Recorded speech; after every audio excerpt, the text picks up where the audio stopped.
Bueno, he titulado a este mensaje Grietas. Si quieres buscar y también lo vamos a proyectar. Segunda de Reyes, capítulo 12, versículos 6, 7 y 8. En el verso 6 dice: pero en el año 23 del rey Joás, aún no habían reparado los sacerdotes las grietas del templo. Llamó entonces el rey Joás al sumo sacerdote Joiada y a los sacerdotes y les dijo: ¿por qué no reparáis las grietas del templo? Ahora pues, no toméis más el dinero de vuestros familiares, sino dadlo para reparar las grietas del templo. Y los sacerdotes consintieron en no tomar más dinero del pueblo ni tener el cargo de reparar las grietas del templo. Este mensaje está inspirado en la palabra profética que el 31 de diciembre el pastor Juan Radamés, nuestro pastor, para nosotros es un padre espiritual, trajo diciendo que el año 23, y basado precisamente en el texto que acabamos de leer, el año 23 era un año para reparar grietas. Y nos hablaba en esa palabra profética de cómo Joás se llena de una indignación, de una urgencia, de un celo, porque los sacerdotes estaban negligentes en su responsabilidad de reparar lo dañado del templo, las grietas del templo. Y ya se cansa, llega un momento que se cansa y el dinero lo toma y dice: ya vosotros como no reaccionáis, y lo dio a unos obreros que evidentemente eran artesanos o eran profesionales, para que ellos repararan y el templo estuviese en perfectas condiciones. Entonces la palabra profética decía que en este año 2023 que está acabando, nos quedan pocos días, el Señor daba un tiempo para que pensáramos en las grietas que había en nuestra vida y nos pusiésemos manos a la obra, que no seamos negligentes, que seamos diligentes en reparar las grietas. De hecho, esta palabra la aplicó en la escala personal, familiar y luego como pueblo congregacional. Y eso mismo voy a hacer yo. Voy a hablar de reparar las grietas en esos tres órdenes. La palabra en hebreo que más se usa, y aquí en este texto también para grieta, es peret. Grieta se puede traducir también cuando en el Antiguo Testamento leas brecha, es un sinónimo y probablemente en hebreo es la misma palabra. Sabéis que la Biblia en castellano, en nuestra lengua materna, está traducida del hebreo y del griego. El hebreo del Antiguo Testamento, un poquito de arameo, y en el Nuevo Testamento tenemos el griego. Entonces, la palabra peretz en hebreo es grieta, brecha, abertura o portillo. Según la Real Academia de la Lengua Española, portillo, que de todas estas palabras es la que menos familiarizados estamos con ella, portillo es una abertura en la muralla, o hecha adrede, una puerta chica, un paso en el muro, o una mella, es decir, una rotura en el muro. Por ejemplo, en el libro de Nehemías aparece las brechas del muro que estaban cerrando todavía lo que estaba abierto del muro. Un paso en el muro, una mella. También se puede traducir un hueco que queda en una cosa quebrada. Eso vendría a ser brecha, grieta, portillo. Y voy a comenzar hablando sobre brechas, grietas a nivel congregacional. Pero antes, fíjate lo que dice Isaías 58, 12: y los tuyos edificarán las ruinas antiguas, los cimientos de generación y generación levantarás, y serás llamado reparador de portillos. La palabra ahí portillos, vais a ver en algunos versículos que utilizo, que una vez dice grieta, portillo, brecha, no importa, pero es la misma palabra peretz. Aquí dice: serás llamado reparador de grietas, de portillos, o de brechas, reparador de portillos, restaurador de calzadas para habitar. Habitar. La sociedad en la que vivimos, el mundo en el que vivimos está roto. Cada vez más, cuando vienen las personas a Cristo, creo que nos identificamos con lo que voy a decir cada uno de nosotros. Cuando vinimos a Cristo, venimos rotos, llenos de grietas. A nivel personal, a nivel de familia, venimos con enfermos y con una vida muy necesitada de restauración, de que el Señor no nos repare, nos haga nuevos, ¿verdad que sí? Me encantó lo que dijo el pastor Marcos, hablando de la iglesia. La iglesia no es un gueto, la iglesia no es una especie de comunidad aparte que está guardando la fe, Cristo ven pronto y sácanos de este lío, sino que la Biblia, bueno, Jesús habla de la iglesia, de los discípulos como sal, como levadura y como semilla, grano de mostaza que se siembra. Entonces, él hablaba de que la iglesia no es antimundo, es promundo. No es para decir qué malos que son, qué mal está todo, y aquí nos quedamos a salvo en nuestras trincheras, en nuestro fuerte evangélico. No, la iglesia es pro tierra. La semilla se siembra ¿dónde? En la tierra. La levadura se esconde ¿dónde? En la masa. La sal, si no sala, de nada sirve. La sal tiene que cumplir con su propósito. Así que dile al que está a tu lado, somos pro tierra. Para servir nuestra tierra. Y hay muchas brechas, hay muchas grietas en corazones, en familias. Hay muchas personas que necesitan encontrarse con el bálsamo de Galaad, con el médico de los médicos. Yo contaba hace poco una anécdota de un compañero de la Alianza Evangélica Española. Yo soy parte de la junta directiva de la Alianza Evangélica Española y bueno, ahí he conocido gente fantástica y uno de ellos es Manuel Suárez.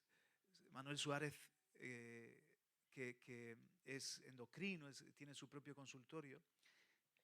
Y entonces, Jesús Manuel, bueno, es en gallego, Jesús Manuel. Como se dice Susa, Jesús Manuel Suárez. Y es un hombre de Dios, de verdad que un tesoro de hombre de Dios. Y él recibe en su consulta una de sus pacientes que regularmente había atendido y entonces ella llega y dice, vengo de abortar.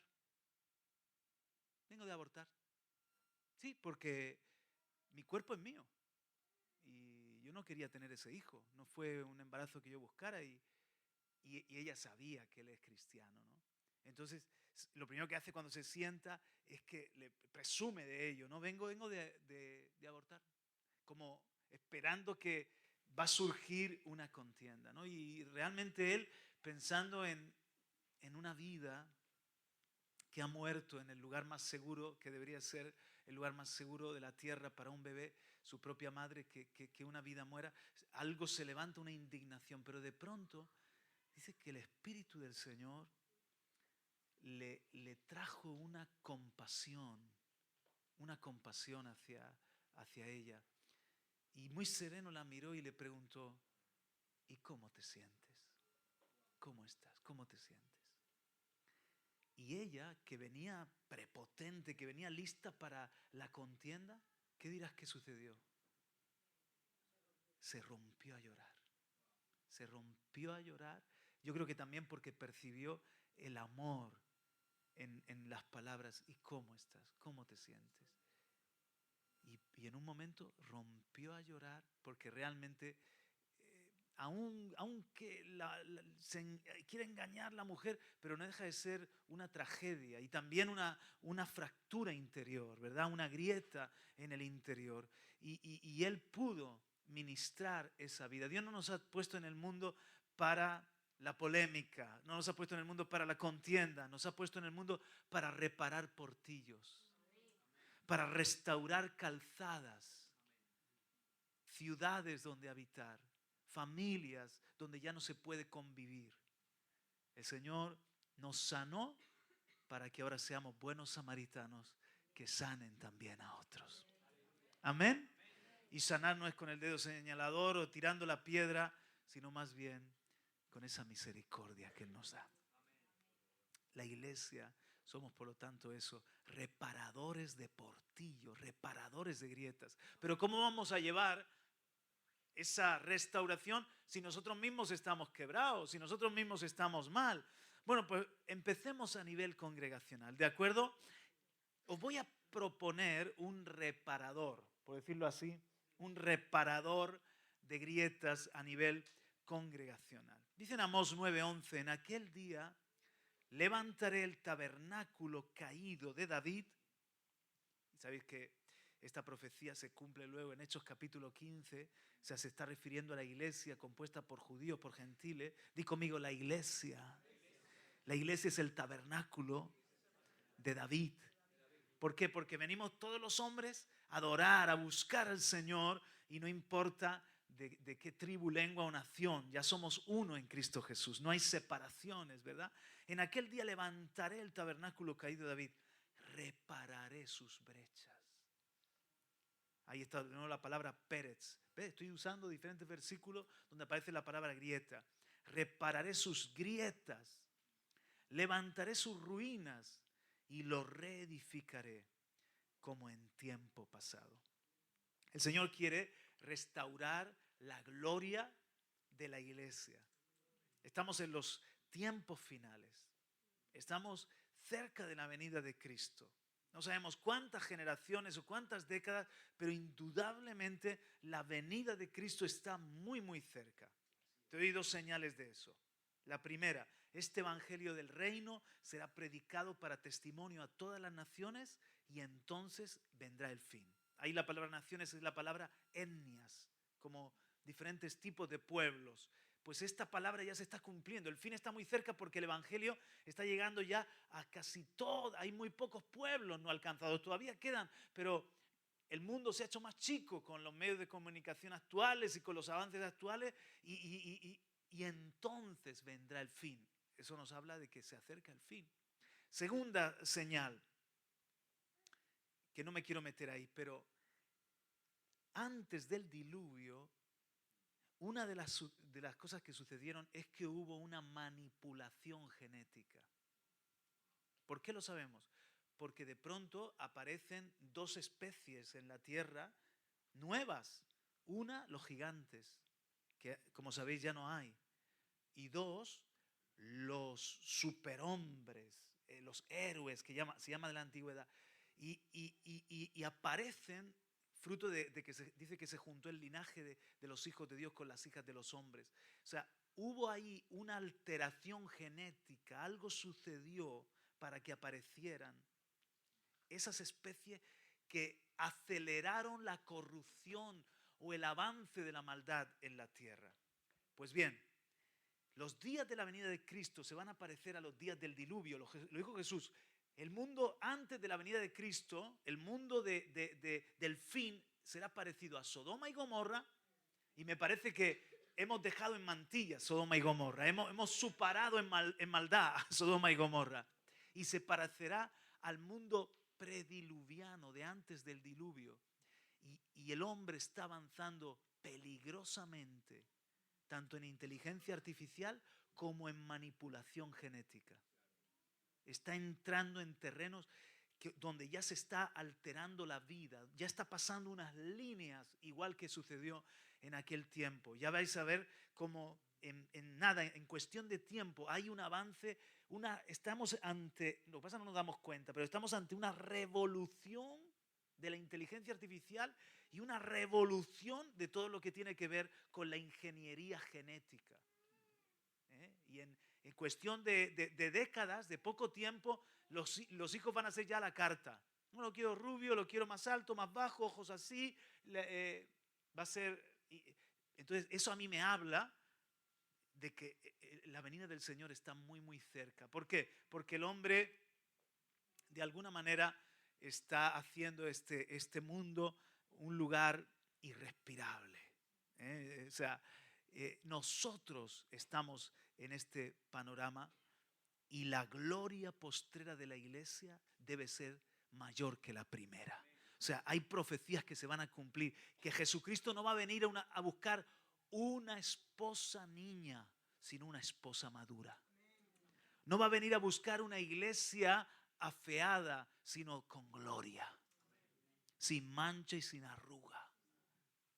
Se va a dar una gloria como al principio la iglesia primitiva tuvo una gloria, y además en contextos de persecución. Esto es otra cosa que tenemos que prepararnos para la persecución, tenemos que prepararnos para vivir un cristianismo a prueba de fuego, a prueba de fuego.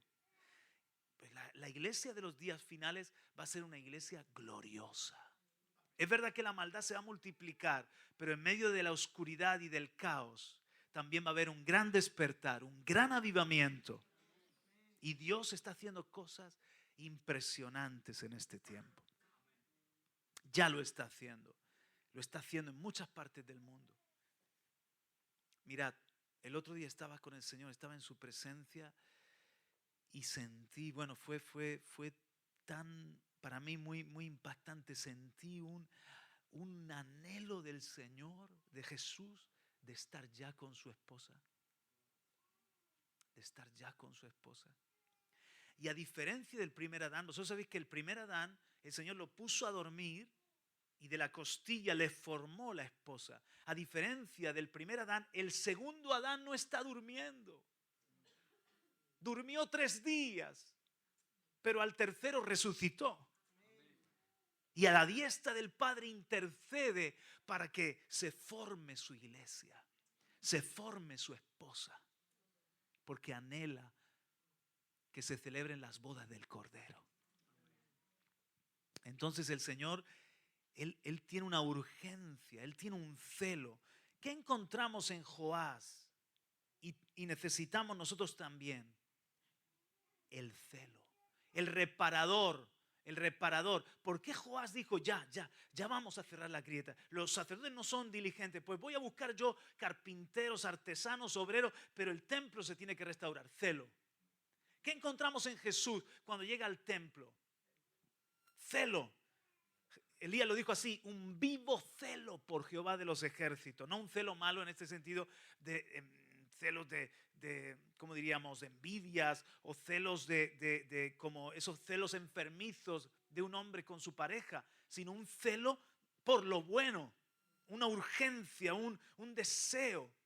El celo de Jesús lo llevó a limpiar, a santificar, a cerrar una brecha o reparar una grieta cuando estaban vendiendo allá en el templo, ¿verdad? Juan 2, 16, 17. Y dijo a los que vendían palomas: quitad de aquí esto y no hagáis de la casa de mi padre casa de mercado. Entonces se acordaron sus discípulos que está escrito: el celo de tu casa me consume. Hay un celo que es necesario. Hay un celo que santifica, hay un celo que es para reparar, para restaurar. Hay un celo que dice: basta ya, no sigamos más con esta situación. ¿Estás de acuerdo con esto? Mira, celamos todo lo que amamos, ¿verdad? Tú amas a tus hijos, los celas. Amas a tu esposa, la celas en el sentido de te das por ella y la proteges y te duele cualquier cosa que le pasa a tu pareja. Celamos lo que amamos, es así. Y el celo se convierte en una fuerza que nos lleva a cuidar, a proteger y a reparar aquello que amamos. No podemos mirar para otra parte cuando hay un celo. Eso es lo que le pasó a Joás y es lo que nosotros también necesitamos. Nos tiene que doler lo de Dios. Tenemos que amar lo de Dios. Entonces, mirad cómo lo dijo el apóstol Pablo. Busca conmigo en tu Biblia en 2 de Corintios capítulo 11. 2 de Corintios capítulo 11. No está en mi presentación, hijo, pero lo vamos a leer a viva voz.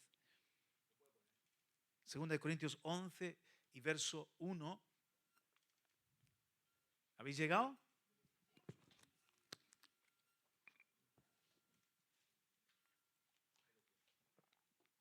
Yo leo de la Reina Valera. Dice: ojalá me toleraseis un poco de locura. Sí, toleradme, porque os celo con celo de Dios.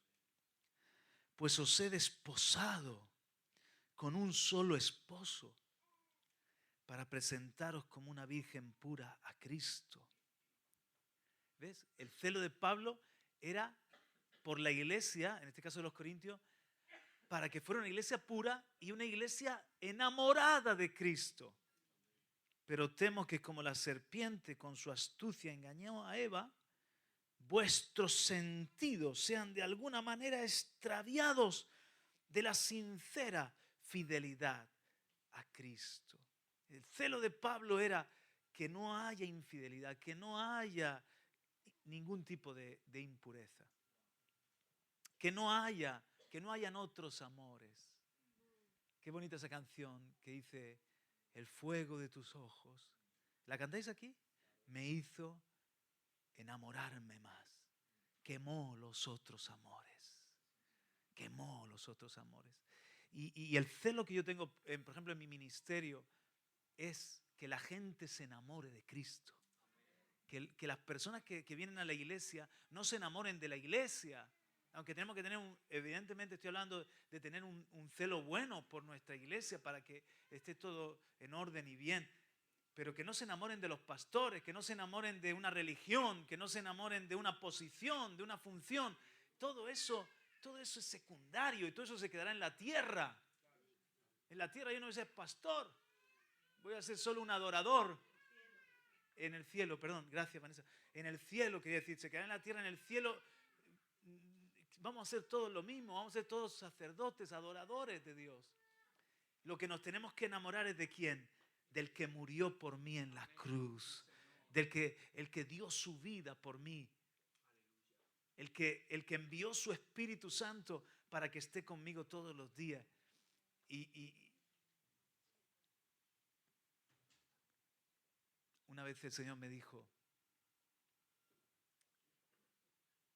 si hagamos un acuerdo tú y yo, si tú les sigues enseñando a que me amen, yo los seguiré trayendo a que me escuchen. A que le escuchen a Él, a que me escuchen a mí, pero para hablarle de Él. ¿Me entendéis la idea? Y me dejó bien claro el Señor lo que quiere. Que yo enseñe a la gente a enamorarse de Cristo. El apóstol Pablo dice, os desposé.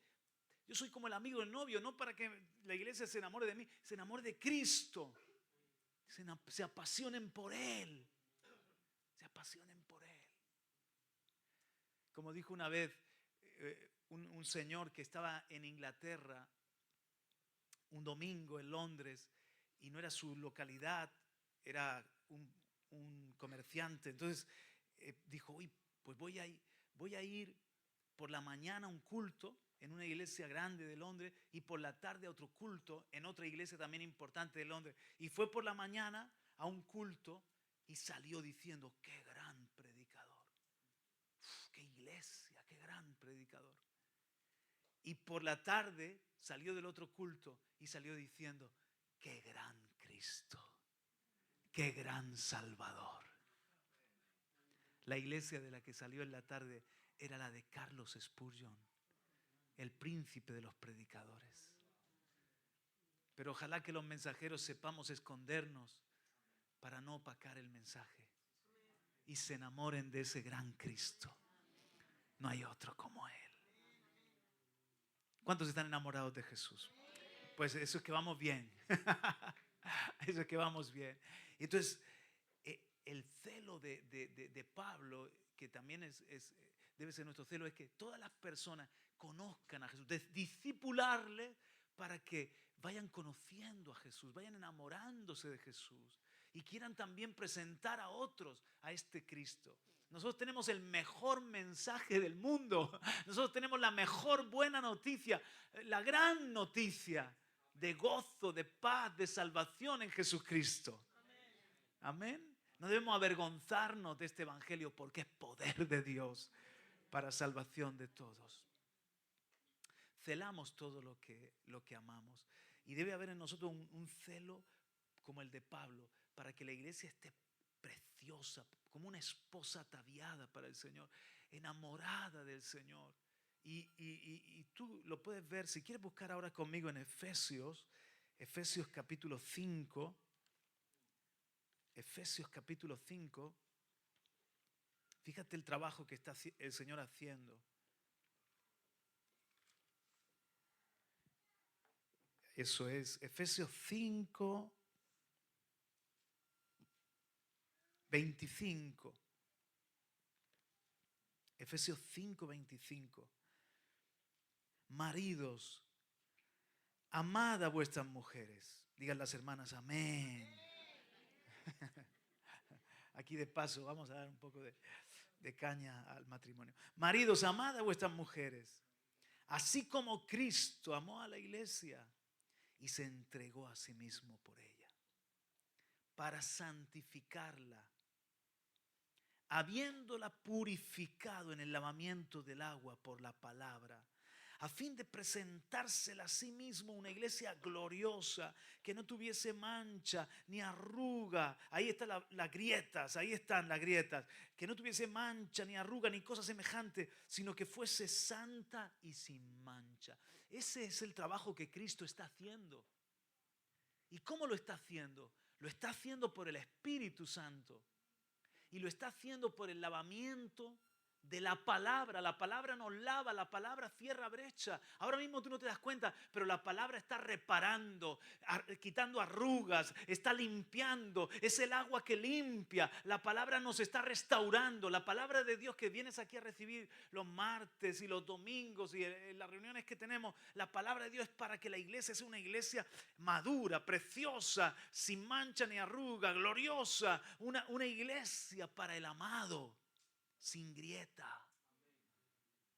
Entonces, primer reparador a nivel de la iglesia es el celo. Mira, el Espíritu Santo quiere comunicar celo a nuestro espíritu.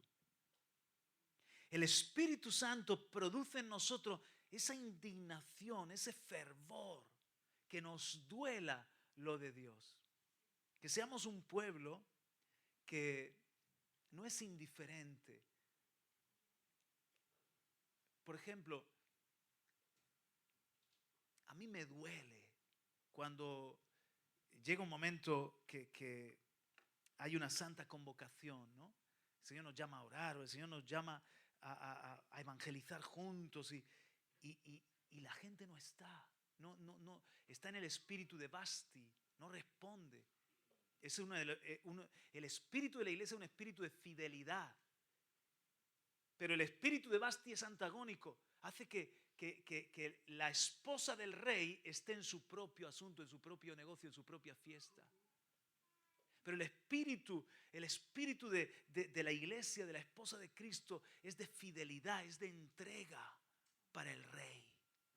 Entonces, a mí se me mueve algo, a mí hay un celo. Por ejemplo, cuando estamos viendo la condición de nuestra sociedad, de nuestro mundo, y nosotros seguimos como adormecidos, seguimos como de domingo en domingo, y tiro porque me toca una vez al mes, ¿verdad? Qué bueno es, una vez al mes qué bueno es, una vez al año no hace daño. Esto lo dice nuestro pastor Radamés. Y entonces es como que estamos en esa condición. ¿No se mueve algo en ti? Un celo, una indignación. Pues el Espíritu Santo quiere comunicarnos eso. Y que nosotros veamos el estado de la iglesia y sintamos una especie de indignación. Como cuando Jesús volcó la mesa y dijo, no, basta ya, eso no debe ser así. Aquí estoy. O sea, hay necesidades. A veces vemos necesidades y decimos, alguien tendría que hacer esto, alguien tendría que cuidar mejor a los niños, alguien tendría que estar más pendiente de la limpieza de la iglesia, alguien tendría que hacer algo por los pobres. ¿Quién es alguien? Ese alguien eres tú. Si tú lo ves, el celo de Dios te tiene que mover. Eres parte de la iglesia. ¿Para qué? Para que la iglesia haga lo que le ha mandado Dios, hacer una gran misión en este mundo, y para que la iglesia esté cada vez mejor edificada. No es una cosa de los pastores, no es una cosa de unos pocos. El celo de Dios tiene que estar en mí para que yo diga, yo no voy a ser negligente, yo voy a ser diligente, yo voy a hacer mi parte, yo voy a ser parte de la solución. Yo voy a sumar. Amén. Debería haber más oración. ¡Ora! Debería haber más amor. Ama. Debería haber más evangelismo. Evangeliza. Si lo ves, deja que el celo de Dios te mueva a hacer algo. Y que cada vez la venida del Señor la apresuramos. La venida del Señor esté más cerca. Porque somos cada vez más esa iglesia que Él quiere, que Él está buscando. El celo es el primer reparador que Dios nos muestra para el nivel de la iglesia o congregacional. Ahora vamos al nivel de las familias. Algo un poco más cercano. Las familias. Esta fotografía anda por ahí circulando por qué locura las familias de hoy en día, ¿verdad? Las familias de hoy en día. Dice, los vagos se forman en las casas. Claro. En las familias que no ponen reglas, límites, márgenes y responsabilidades. El amor de los padres no puede perjudicar el desarrollo integral del individuo. El amor también es disciplina, orden y respeto. Ahí están los abuelos llevando en carricoche al hipster, ¿no? Hay brechas que reparar en la familia, ¿sí o no? Cada familia hemos de responsabilizarnos. Cada hogar debe encontrar sus brechas, sus grietas. ¿Tenemos grieta en nuestra casa? ¿Se nos cuela el enemigo? ¿Por dónde se nos cuela el enemigo? Esto lo dijo un escritor inglés llamado Steele, R. Steele.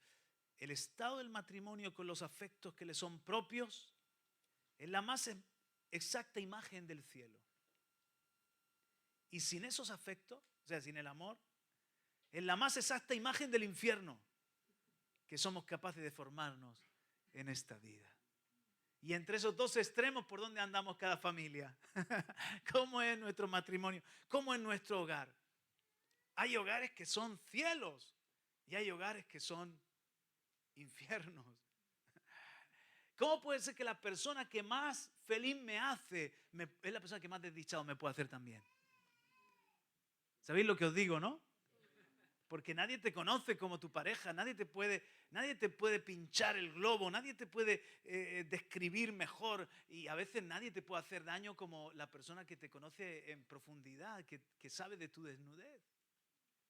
Pero Dios no nos ha llamado a hacernos daño, sino a levantarnos. No nos ha llamado a solo señalar lo que está mal, sino a reparar la grieta. Puestos de acuerdo. Tenemos mucho trabajo.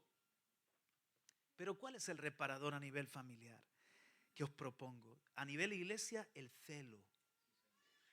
No sé si lo has captado. A nivel familiar, la honra. La honra. Qué palabra tan profunda, tan poderosa. La honra es lo que nos hace cuidar la presencia de Dios. Porque una familia cristiana se caracteriza porque honra a Dios.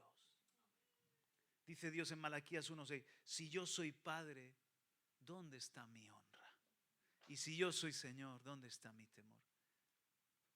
Las casas que se han venido abajo, como la casa de Elí, Ofni y Finés, perdieron la honra. Le dijo el profeta, has honrado a tus hijos más que a mí. Las casas que son prósperas y bendecidas en la Biblia son las casas que aprendieron a honrar al Señor, como la casa de Obed-Edom. Honremos la presencia de Dios. En estas fiestas, en este tiempo tan entrañable de familia, honremos a Jesús, no como el invitado, sino como el rey de la mesa. El por qué estamos. Y todo lo que tenemos es gracias a Él. Honremos la presencia de Dios. Cuando en la casa honramos la presencia de Dios, entonces no damos cabida a cualquier cosa. Cuando en la casa honramos la presencia de Dios, cuando en la casa honramos a Jesús, no nos tratamos de cualquier forma. Pero la honra también nos mantiene unidos y cuidándonos unos a otros. Honra entre los esposos. Uno de los problemas en el matrimonio es cuando perdemos la honra. Cuando hemos adquirido tanta confianza que pasamos una línea y entonces ya no nos tenemos ese respeto. y no nos valoramos. A mí nunca se me olvida dos cosas. Primera, el que haya esposa, haya un don del Señor. Ella es un regalo para mí y yo soy un regalo para ella también. Número dos, Dios me la entregó para que la cuide. Dios me entregó algo muy valioso, muy precioso. Cuando dice que la trate como vaso más frágil, eso no quiere decir que ella es frágil, porque normalmente las mujeres son más fuertes que nosotros los hombres, ¿sí o no? Para muchas cosas son más fuertes que nosotros, de resistencia y todo. Yo últimamente no hay forma de sacarla de la iglesia, le digo yo, ya me voy, te dejo aquí, me voy, yo me voy a la casa, ya no aguanto más aquí. Y ella sigue decorando, atendiendo mujeres de la mañana a la noche. Digo, Dios mío, qué fortaleza, qué resistencia. Pero, ¿por qué dice que la tratemos como vaso más frágil? Está diciendo que con delicadeza, con suavidad. Creo que es recíproco, que la mujer también, que no sabe honrar a su marido. O sea, ¿cuántas mujeres quieren tener un campeón en casa y creen que lo van a conseguir machacándolo, destruyendo su estima? O sea, teniéndolo como en poco, recordándole todo lo que no es. Y cada vez el hombre se siente menos adentro y probablemente se vaya afuera a buscar esa afirmación que todo hombre necesita. No es sabio, no es sabio. Valora el marido que Dios te ha dado. Es el hombre que Dios te ha dado. Valóralo, refuérzalo. Eso no quiere decir que le diga que sea ciega a sus defectos y le diga bien y bravo a todo, porque nos tenemos que ayudar el uno al otro y muchas veces tenemos que confrontarnos el uno al otro. Eso es parte del juego. Pero lo que estoy diciendo es que él se sienta un hombre honrado, respetado, valorado dentro de la casa. Así vas a lograr mucho más. No solo lo dice la Biblia, es que lo dice la experiencia. ¿Por qué estáis tan callados?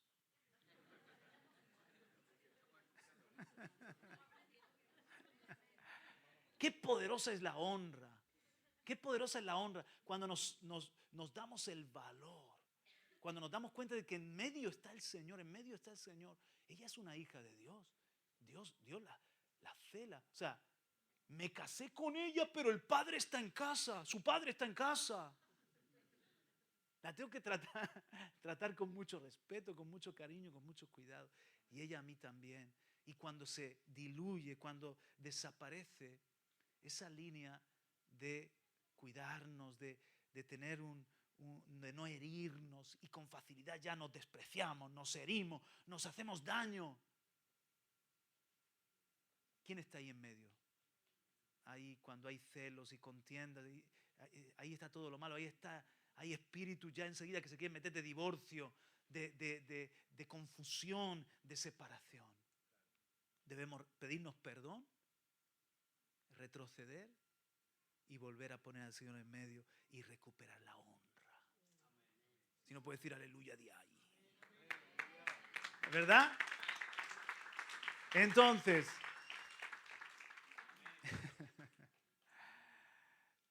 pero de los padres a los hijos la honra también es muy poderosa. Y de los hijos a los padres también. Y de los hijos a los padres también. Porque nosotros los padres, llega un momento que tú te das cuenta cuando ya tu hijo crece un poco y tu corrección le está dañando su identidad, su estima. Cualquier palabra que tú le dices, tú eres la persona que le tienes que dar seguridad, que le tienes que corregir, pero preservando su valor y dándole una seguridad de su identidad. Porque ya está el diablo todos los días para decirle que no vale nada y que es uno más del montón. Y este mundo para ponerle etiqueta y para confundirle en lo que verdaderamente es. Tú y yo, los papás, somos los responsables de recordarles cada día que son especiales, que son una bendición, que son príncipes y princesas, que Dios tiene un gran propósito con ellos, que no han nacido por casualidad, que si han nacido son un milagro de Dios. Y esa seguridad, aún corrigiéndoles, no es lo mismo decir, eres un desastre, que decir, tu habitación es un desastre.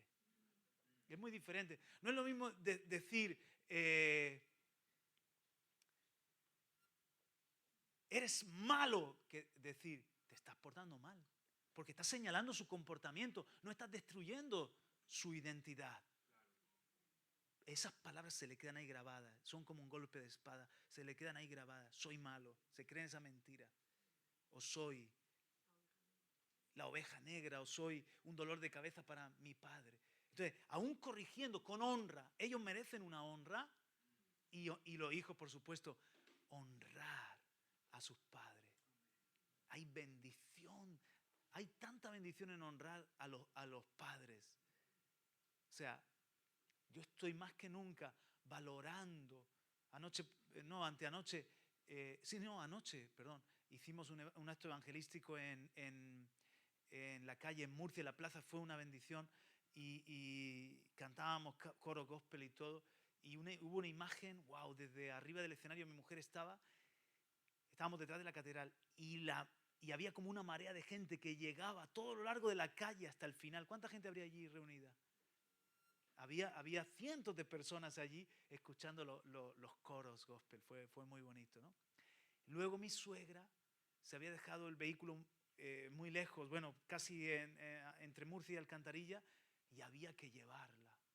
Para mí eso no es, ahora tengo que llevar aquí a la suegra. Es una bendición, es una honra. Gracias que todavía tenemos a mi suegra viva. Gracias que tenemos a nuestros padres vivos. Gracias, Señor, que podemos cuidarlos, que podemos devolverle un poquito del amor que nos dieron. Hay bendición. Además, hasta egoístamente dice, wow, hay una bendición en esto que estoy haciendo. Aunque no tenemos que hacerlo por egoísmo porque el amor no busca lo suyo, pero tenemos que ser inteligentes, ¿o no? Hay bendición en honrar a mis padres. El que no honra a sus padres se golpea un ojo, es como un loco que se golpea, ¿sabes? Como matrimonios debemos ponernos de acuerdo para cerrar las grietas y reparar la casa. Y entonces que nuestra casa repare la muralla. ¿Sabéis? En el libro de Nehemías estaba la grieta de la muralla y cada familia reparaba lo que tenía, la parte que le tocaba, lo que tenía delante. Pero ¿cómo voy yo a reparar la casa de Dios si mi casa está hecha un desastre? Es más, en definitiva, la iglesia es una familia de familias, es una casa de casas. Cuando uno está mal, nos afectamos, todos nos resentimos. Y cuando uno está bien, todos nos beneficiamos. Si nuestras casas están fuertes, la iglesia está fuerte. Si nuestros matrimonios están en honra y en pacto y las relaciones son sanas y cerramos grietas, estamos cerrando grietas en la casa de Dios. Con Dios a nuestro lado podemos reparar las grietas. Amén. Primer reparador en el nivel congregacional era el celo. Segundo reparador para el nivel familiar, la honra. Lo que nos hace cuidar la presencia de Dios, lo que nos mantiene unidos y cuidándonos los unos a los otros. Esto fue un dibujo que hizo un niño que salió de la escuela dominical. No sé si se consigue ver. ¿Se ve? Él salió de la escuela dominical. ¿Qué has aprendido? Y entonces él hizo este esquema, que hasta que no cambies aquí y lo apliques aquí, nada cambiará aquí. Sabiduría, ¿no? ¿Os parece que tiene sentido? Hasta que no, tócate el corazón, hasta que no cambie yo aquí y lo aplique en mi casa, ¿cómo vamos a cambiar el mundo? Amén. Así que el que está a tu lado, vamos a cambiar el mundo. Gloria a Dios. Y el último. Pérez es grieta, brecha, abertura o portillo. Y portillo es una mella o hueco que queda en una cosa quebrada. A nivel personal, ¿cómo está tu recipiente? Segunda de Corintios 4:7 dice que tenemos este tesoro en vasos de barro para que la excelencia del poder sea de Dios y nosotros. ¿Cómo está ese vaso? ¿Está agrietado? ¿Somos vasos agrietados? A veces el Señor nos da y siempre nos sentimos a medias o vacíos porque tenemos grietas. Por mucho que nos llenan, nos drenamos. Tenemos grietas, hay cosas que reparar. Por ejemplo, algunas grietas. Un pecado recurrente, depresión, pereza, dejadez o indisciplina espiritual, desconexión del cuerpo de Cristo, prioridades incorrectas, mala mayordomía, grietas que tenemos que por ahí se nos va la bendición. En cada una de estas cosas hay que cerrar esas grietas. Pero yo me voy a centrar en una, la peor grieta: el orgullo, la soberbia, el ego, el egocentrismo. Esa es la peor grieta. Ahora, ¿cómo reparamos a nivel individual esa grieta? Con el quebrantamiento. El quebrantamiento del ego cierra las brechas. ¿Verdad que parece una contradicción? Pero en el reino hay muchas contradicciones. Es más rico el que recibe que el que da. ¿Verdad que sí? ¿Quién es más rico? Más bendecido dar que recibir. El grande es el que sirve. El que se hace sencillo como un niño es el grande. Más contradicciones del reino. ¿Se os ocurre alguna más? ¿Los felices son los que lloran o los que ríen? Los que lloran, bienaventurados, porque serán consolados. A ver, más contradicciones que se os ocurren del reino. ¿Verdad? Que oremos por los que nos maldicen, ¿no? Amar al enemigo. Pero esta es una de ellas. Mira, si quieres cerrar grietas, si quieres vencer el ego, el yo, solo se logra con quebrantamiento. Solo se logra con humillación, con quebrantamiento. Al dejarnos romper por Dios, somos reparados. Parece una contradicción, pero no es así. Al dejarnos romper por Dios, ahí somos reparados. ¿Por qué el quebrantamiento es algo tan importante y tan grande? Sin quebrantamiento no hay verdadera adoración. A este escucharé yo, al que es humilde y contrito de espíritu y que tiembla ante mi palabra. Con ese habitaré. Sin quebrantamiento no hay verdadera adoración. ¿Cuándo hubo verdadera adoración? Cuando se rompió el frasco. Cuando se rompió el frasco. Sin quebrantamiento no se cumple el propósito. Cuando se liberó la vida, cuando se rompió la semilla, cuando se quebró la semilla, allí emergió la vida, brotó la vida. Cuando cumplió Jesús el propósito, cuando se humilló hasta lo sumo, cuando se sembró en este mundo. Si quieres cumplir tu propósito, es imprescindible el quebrantamiento. Dios habita con los quebrantados. Al altivo, ¿cómo lo mira Dios? Dice que Dios resiste al soberbio. Y sabes que la palabra irresistir es como es como capitanear un ejército en contra de alguien. O sea, tremendo. Dice, Dios resiste al soberbio. Como que Dios dice, te crees mucho. Y se pone en tu contra como para quebrantarte y que aprendas la lección. Pero es amigo del humilde. Dios habita con los quebrantados. Mira lo que dice el Salmo 51:17. El sacrificio que te agrada es un espíritu quebrantado. Tú, oh Dios, no desprecias al corazón quebrantado y arrepentido. Mira, te voy a leer una cosa que te va a doler. Pero la he escrito. Esta mañana estábamos ahí en Granada, en un momento en la presencia de Dios, profético, una presencia de Dios, y de repente, ¡fum!, me ha fluido escribir esto. Así no leo. Aquel que no tiene el yo quebrantado, es incapaz de discernir la vida independientemente de su ego. Su yo condiciona todo.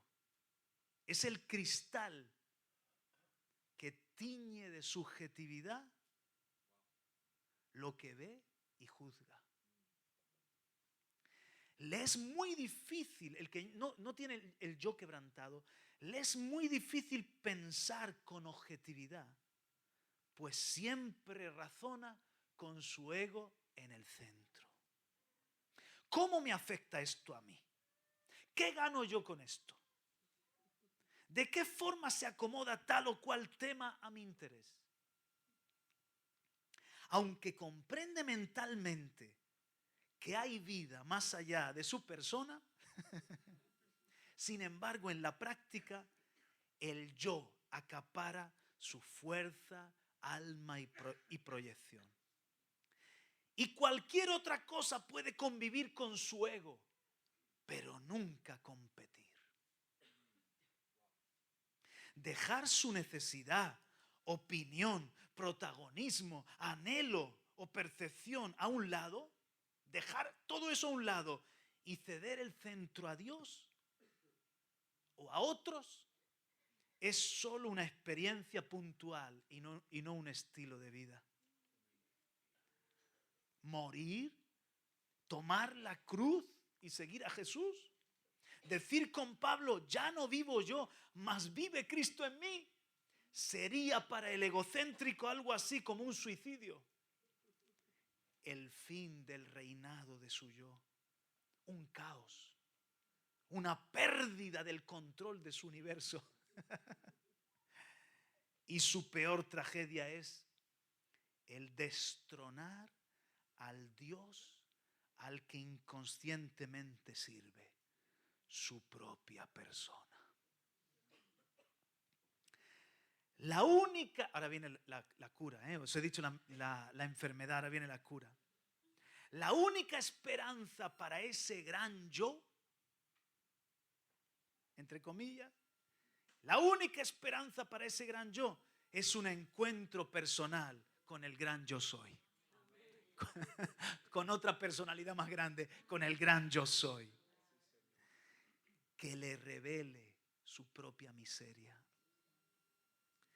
Y que en el quebrantamiento de su pequeño mundo, por fin le dé cabida al Espíritu Santo.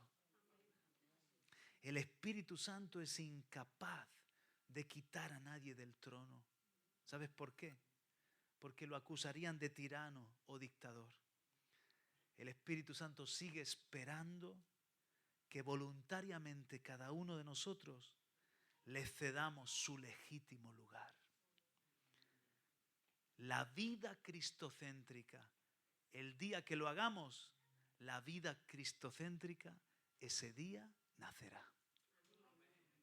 Amén, aleluya. Es verdad. El reinado del ego. Así que necesitamos, a ver, repasando, 3 claves para la reparación de grietas. El quebrantamiento en lo personal, la honra en lo familiar, el celo en lo congregacional.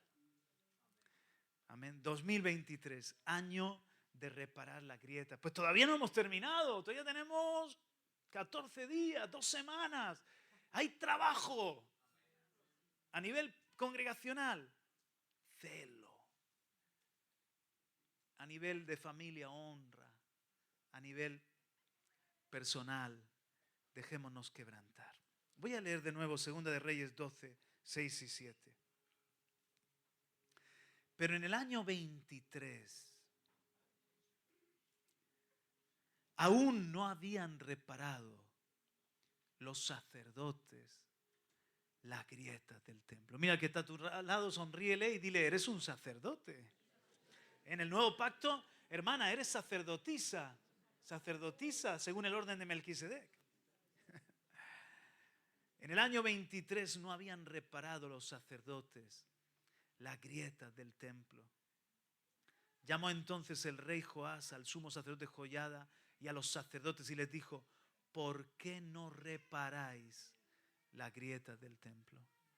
Creo que el Señor nos hace un llamado en este día. Nos ponemos en pie, vamos a orar. Padre, muchas gracias por tu palabra. Gracias por ministrar, Señor, a nuestra realidad, a nuestra vida. No queremos que tu palabra, Señor, sea como el canto de un trovador. Tú le dijiste a Ezequiel, este pueblo te escucha y le gusta escucharte porque es como cuando van y escuchan a un cantante, a un trovador, pero luego se les olvida lo que han escuchado. No queremos ser así, Señor. Yo en este día me comprometo con tu palabra. Quiero tener celo por tu casa. Y quiero también afirmar la honra a tu presencia en mi casa, Señor. A mi esposa que está aquí, Señor. A mis hijos.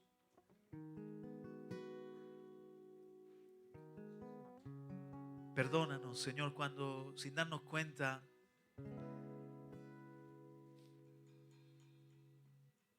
tenemos esa grieta,